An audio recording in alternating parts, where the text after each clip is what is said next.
Good morning and welcome to THG This Morning. I am Mervyn Hanley, reporting for today, Tuesday, September 12th.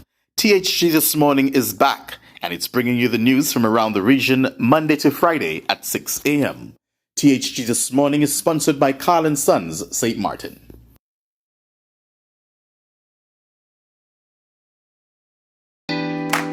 Carl & Sons have been serving the people of St. Martin for over 40 years, and the food and service get better and better. From early morning, customers flock to the bakery for their favorite sandwiches, cakes, pastries, you name it. First thing at mornings and last thing at afternoons, folks rush to Carl & Sons for simply the best. There are two locations, Coal Bay and on the Pondville. In Coal Bay, the opening hours are Monday to Friday from 6 a.m. to 6 p.m. On Saturdays, 6 a.m. to 5 p.m. And on Sundays, 6:30 a.m. to 10:30 a.m. and 2 p.m. to 5 p.m. Opening hours on the Pondville, Monday to Friday, 6:30 a.m. to 6 p.m. Saturday and Sunday, 6:30 a.m. to 1 p.m. We also cater for weddings, parties, special events, whatever the occasion. It's Carl & Sons. Our staff, we are always happy to serve you. Call us today, the Coal Bay location, 721-544-2462. That's 721-544-2462. Or in Phillipsburg, 721-543-1059. That's 721-543-1059. It's Carl & Sons Bakery. We are here to serve you.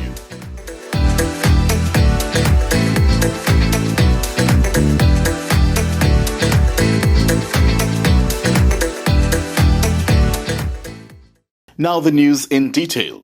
On Sunday, September 10th, the Prime Minister of St. Kitts and Nevis, the Honourable Dr. Terence Drew, delivered a keynote address at the 40th anniversary pre-independence celebration cultural extravaganza organised by the St. Kitts and Nevis Association of Toronto in Ontario, Canada. During his speech, Prime Minister Drew expressed heartfelt gratitude to the attendees for their invaluable contributions to national development, acknowledging the significant impact made on the lives of nationals locally and within the diaspora. Prime Minister Drew emphasized the pressing need to bolster resilience in the face of the imminent threat posed by climate change. Dr. Drew outlined a comprehensive strategy that encompasses a reduction in our reliance on fossil fuels, a transition towards cleaner and more sustainable energy sources such as solar, wind, and geothermal power, as well as the construction of sturdier, more resilient homes and institutions capable of withstanding natural disasters. The overarching theme of this year's independence celebrations, growing sustainably, developing maturely, building resiliency, Independence 40, underscores the government's commitment to establishing a sustainable island state in the short to medium term.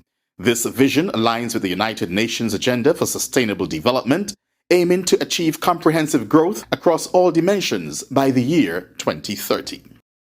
And now news out of St. Martin and St. Kitts regarding Royal Caribbean. Royal Caribbean's fifth Oasis-class Wonder of the Seas has cancelled its St. Martin's port call for Thursday, September 14th, due to Hurricane Lee that is influencing weather conditions in the Caribbean. The ship has a passenger capacity of more than 6,000 guests at double occupancy. Royal Caribbean International has been forced to alter the itineraries of 4 different ships operating out of 4 different U.S. home ports ahead of Hurricane Lee as a precautionary measure, ensuring a safe and comfortable cruising experience for guests on board. Meanwhile, Harmony of the Seas will not make a scheduled call to St. Kitts on Wednesday, 13 September, due to weather conditions caused by Hurricane Lee. 2 days after 24-year-old DeAndre Brown, also known as Bush, was gunned down in the vicinity of the movie theater, St. Kitts was rocked with another murder last night just after 7 o'clock. What we can tell you is that a gas station employee was stabbed to death. Later on today, we expect to hear more from the local authorities. First reported by ABS Television, Prime Minister of Antigua and Barbuda, the Honourable Gaston Browne, has revealed some regional governments had sinister motives in wanting to have seen the liquidation of LIAT 1974 Limited in 2020. His administration saved the beleaguered airline from a piecemeal liquidation by placing it into administration. The intention that we had initially back in 2020, when there was discussions about collapsing LIAT, was that we would have collapsed 74 and formed 20 the following day. But without getting into any details, and as you listen to the articulations, you recognize that there's some sinister motives why LIAT 74 was being pushed into liquidation. I'm not going to get any further in that because I don't want there to be, any friction between myself and my colleague heads. But we spotted exactly where they were going, and we took defensive action to protect the national interests and the regional interests. Because just imagine if Antigua and Barbuda had not acted, what would have happened during that period of COVID to move people? The Antigua and Barbuda Prime Minister says his administration is pushing ahead with plans to launch the interregional Airline LIAT 2020 by November this year, and remains hopeful that other regional countries will participate in the new venture. And finally on THG this morning, in news from Nevis, the CCM-led administration continues to come under heavy fire from the main opposition party, the Nevis Reformation Party. In particular, Ms. Jaedee Caines, who represents the party as a candidate for the St. Paul's Parish. This is over the long delays over 6 years of construction of a wing at the Alexandra Hospital. Ms. Caines, on Your Voice with the NRP, which was first aired on Vision Radio 2020, had this to say. I want to remind all of us that the hospital expansion, the new hospital, whatever term we want to call it, is still nowhere near completion.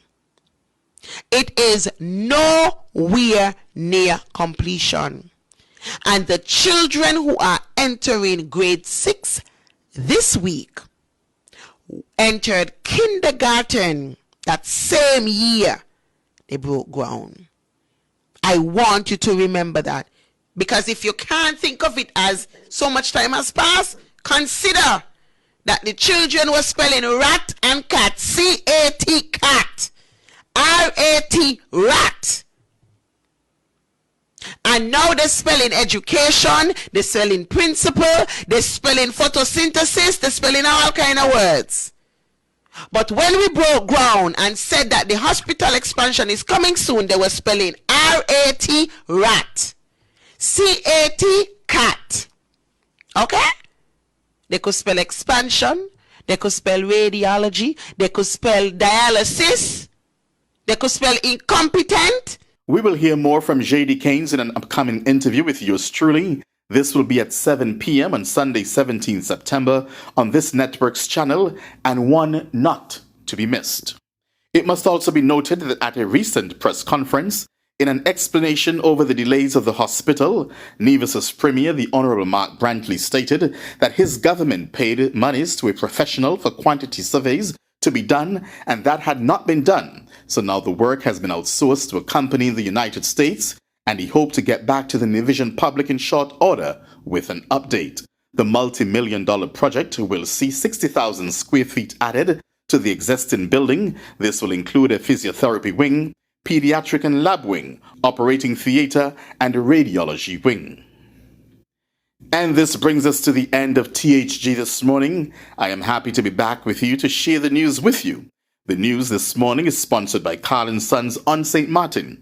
Do join me tomorrow morning for a similar presentation. I am Mervyn Hanley, and I'm wishing you a great Tuesday.